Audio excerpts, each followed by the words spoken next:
Morning, Catherine from California. What's up, beautiful?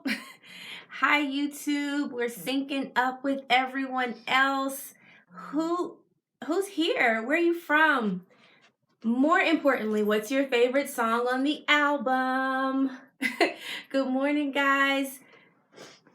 Where are you from? Tell us a little bit about yourself. I see people popping on.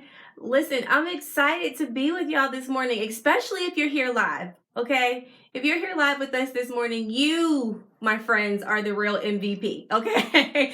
Good morning. Somebody said their favorite song is Fullness, Forever I Run. Good morning from Texas, Indonesia. Good morning, Jay from Charlotte. Y'all, Jamaica, what's up, Jamaica? My family's out in Jamaica, Mandeville. Good morning, guys. Well, listen, my name's Lanier Lindo. I see Savannah, UK, Liverpool. Wow, y'all are up and ready. I'm so excited to be with y'all this morning. Like I said, my name is Lanier. And gotta tell you a secret. I am suffering from what Pastor calls the holy hangover because last night, oh wow, we released our album There Is a Cloud, and we had an album release concert, and it was crazy. How many people were there? Whether our EFAM watching it online or if you were in the building, tell me if you were there and what your favorite song is. I'm also going to tell you right now, I'm speaking it into existence. This album is going to be #1. If you haven't gotten it yet, make sure you get the album. You can buy it anywhere that music is sold. This is your chance to be a part of the #1 club. Don't miss your opportunity. All right, guys. My favorite song is number 12, Mighty Cross. I love that song. And last night, I completely felt the presence of God in the building. It was awesome. And one of my favorite parts was that I got to worship next to a young lady named Debbie. And Debbie, she's maybe 80 years old, and it was so beautiful. I was jumping all over the place worshiping, and Debbie sat in her seat the entire time, hands lifted, worshiping, and it was a beautiful picture of how our songs at our church are able to reach people and touch them no matter what age or stage in life they're in. And so that was beautiful. And the best part was, y'all, Debbie gave me candy. And I'm like talking old school church candy, butterscotch, and I had peppermints. And so the whole time I was like trying not to choke and singing. But it was awesome. Debbie, if you're watching, good morning. And it was a pleasure worshiping with you. And so if this is your first time, let me tell you what you're getting yourself into.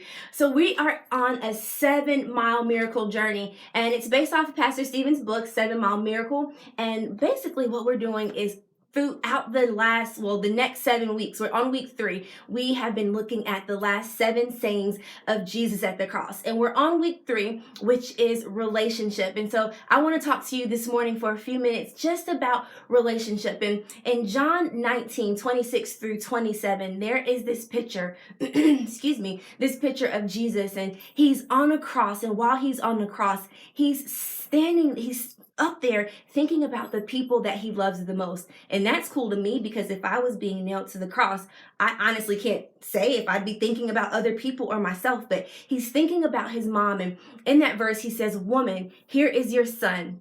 Son, here's your mother." And that's known as the word of relationship. Now, if we're talking about relationship, I have to tell you something about myself so that you can know me a little bit. One of the relationships I had all my life was a relationship with track. I ran track. I started running track when I was probably in middle school. Well, not really middle school. If I'm being honest, I started running track when I was running away from my mama and her belts when she was giving me whoopings because I suffered from big mouth club, never knew how to shut up. And so I got a lot of whoopings.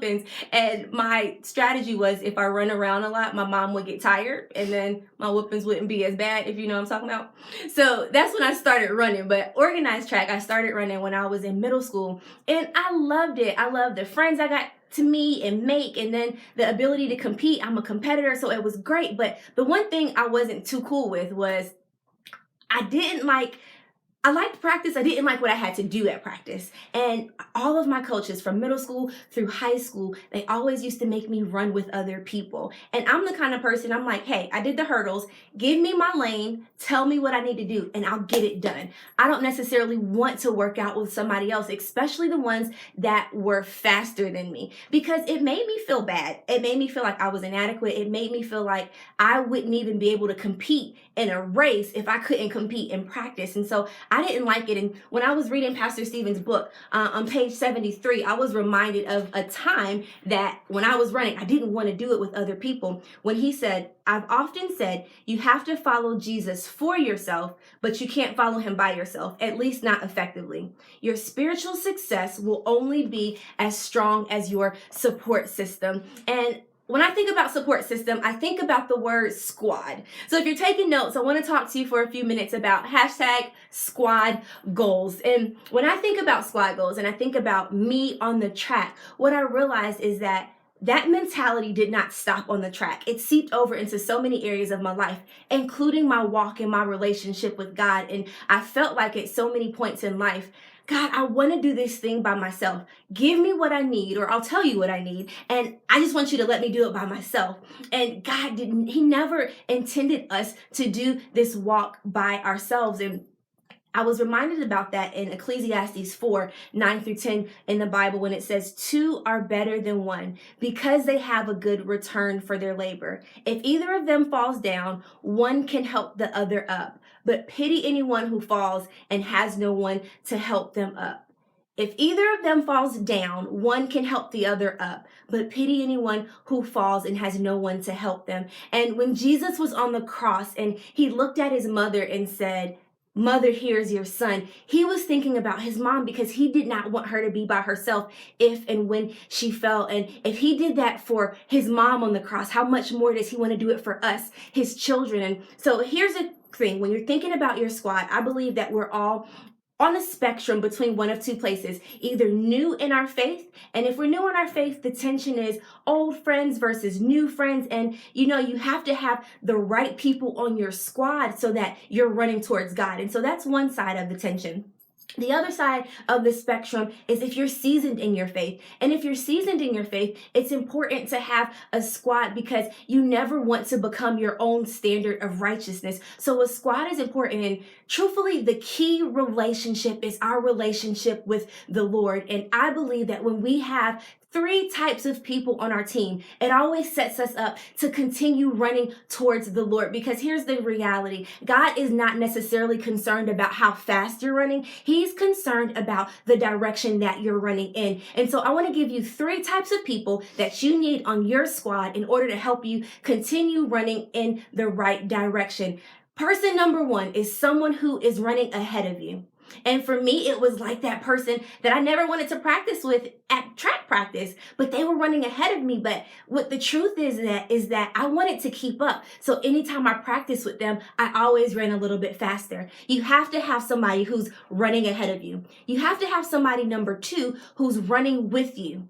If they're running with you, they're in the same phase of life and they can understand some things like no one else. And then you have to have somebody that you are helping run, because the reality is God brought you from somewhere for a reason. So he wants you to be able to help somebody else run. And so those are the three kind of people that you need on your squad. I'm going to say it again. If you're taking notes, write these bad boys down. One, you need someone running ahead of you.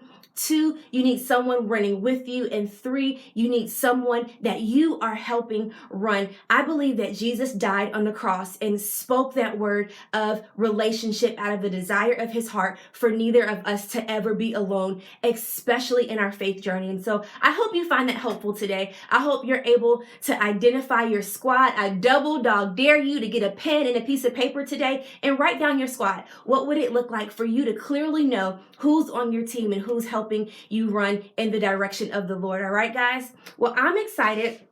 I really want to hear how this book, our church, our 7 at 7 devotionals are blessing your life. Make sure that you're hashtagging, see? Still hungover, y'all. Holy hangover. Make sure you're hashtagging 7 at 7. Make sure you're spelling out 7. Again, if you haven't gotten the album, pick up your album wherever music is sold. And listen, Pastor Stephen will be on the stage this weekend, week 3 of 7 Mile Miracle, and he'll be talking about relationship. Come ready to take some notes, and let's move this thing forward, guys. I love you. I hope you have an amazing weekend, and we'll see you in church. Peace.